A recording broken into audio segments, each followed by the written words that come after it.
36वां प्रकरण गायत्री का प्रकट होना।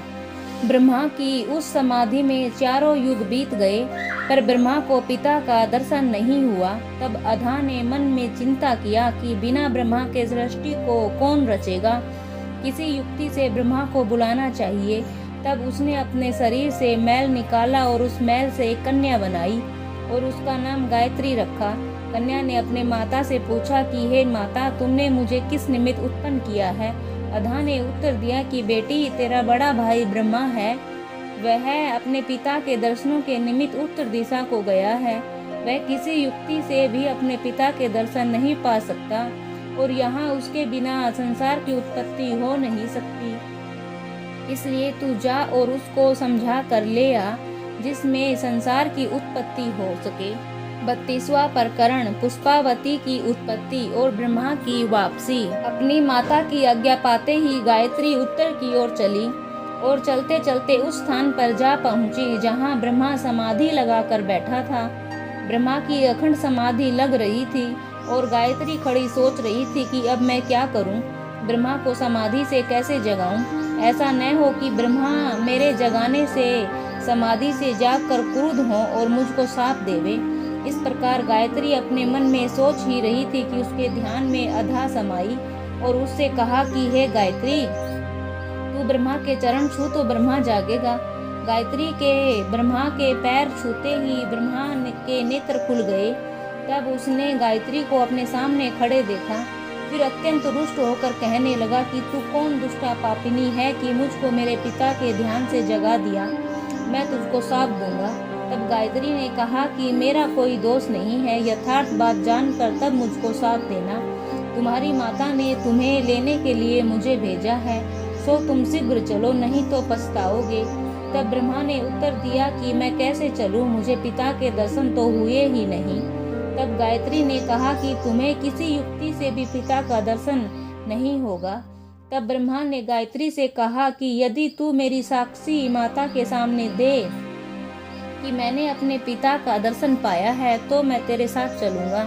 तब गायत्री ने मन में विचार किया कि माँ के सामने मिथ्या साक्षी देना तो महापाप है, तो भी परमार्थ के निमित्त मैं मिथ्या भाषण करूंगी।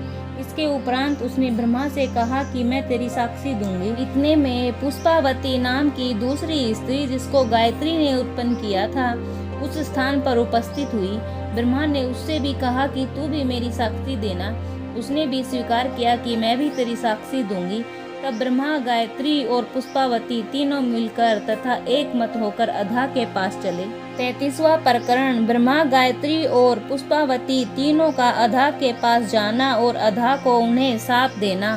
जब ब्रह्मा, गायत्री तथा पुष्पावती सहित अधा के सामने पहुँचे, तब तीनों ने माता को दंडवत प्रणाम किया। तब माता ने कहा कि हे ब्रह्मा, अपना कुशल समाचार कहो और अपने पिता के दर्शन का वर्णन करो कि कैसे पिता का दर्शन किया। तब ब्रह्मा ने उत्तर दिया कि हे माता, मैंने अपने पिता का दर्शन भली भांति किया और पुष्प तथा अक्षत द्वारा उनकी पूजा की। गायत्री तथा पुष्पावती मेरे साक्षी हैं। तब अधा गायत्री की ओर फिरी और कहा कि हे गायत्री, तू सत्य सत्य कह कि ब्रह्मा ने अपने पिता का दर्शन पाया और भली भांति उसका पूजन किया। तब गायत्री ने उत्तर दिया कि हाँ माता, मैंने सब चक्षु से देखा कि ब्रह्मा ने पिता का दर्शन पाया और भली भांति पूजा की। फिर अधा ने पुष्पावती से पूछा, हे पुष्पावती, तू सत्य बता कि क्या ये दोनों सत्य बोलते हैं। तब पुष्पावती ने कहा कि हाँ माता, ये दोनों सच्चे हैं। मैंने अपनी आंखों से देखा कि ब्रह्मा ने अपने पिता का दर्शन किया और पूजा की। तीनों की यह बात सुनकर अधा सोचने लगी कि अलख निरंजन ने मुझसे कहा था कि मेरा दर्शन कोई न पावेगा। उसको यह क्या हुआ कि इनको दर्शन दे दिया। जब सोचकर कुछ समझ में नहीं आया तो अधा ने घबराकर अलख निरंजन का ध्यान करके उससे पूछा कि ये तीनों जो कहते हैं, इनमें कहाँ तक सच्चाई है, सो तुम बताओ। तब निरंजन ने अधा से ध्यान में ही कहा कि ये तीनों ही झूठे हैं, इन्होंने मेरा दर्शन नहीं पाया है, अपनी बड़ाई के लिए तुमसे असत्य कहा है। जब इस प्रकार काल निरंजन से पूछकर अधा ने मालूम कर लिया कि ये तीनों झूठ बोलते हैं, तब वह अत्यंत क्रुद्ध होकर पहले ब्रह्मा की ओर मुड़ी और कहने लगी, हे ब्रह्मा, तू झूठा है और झूठ की खान है। इस कारण तेरी पूजा संसार से उठ जाएगी। और तेरी संतति द्वार द्वार पर ठोकरें खाएगी, तथा जैसा तू झूठा है वैसी ही तेरी संतान भी झूठी होगी। स्वार्थ सिद्ध करने के निमित्त सदा झूठ बोलेगी, निज स्वार्थ के निमित्त कथा पुराण सुनावेगी, परमार्थ के निमित्त नहीं।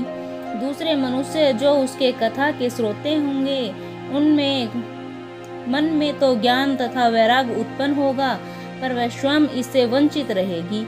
उसके हृदय पर कालिमा छाई रहेगी, उसके मन में भक्ति कभी नहीं उपजेगी। इस प्रकार ब्रह्मा को शाप देकर तब अधा गायत्री की ओर फिरी और कहा कि हे गायत्री, तूने जो मिथ्या साक्षी दी उससे 4 पैर की गाय हो जाएगी और तेरे अनेक पति होंगे, तथा तू विष्टा और निषिद्ध वस्तुओं को खाती फिरेगी। फिर अधा पुष्पावती की ओर फिरी और कहने लगी, हे पुष्पावती, तू जो ऐसा झूठ बोली, इसे तू जाकर पृथ्वी पर पुष्प बनेगी और केवड़ा तथा केतकी तेरा नाम होगा।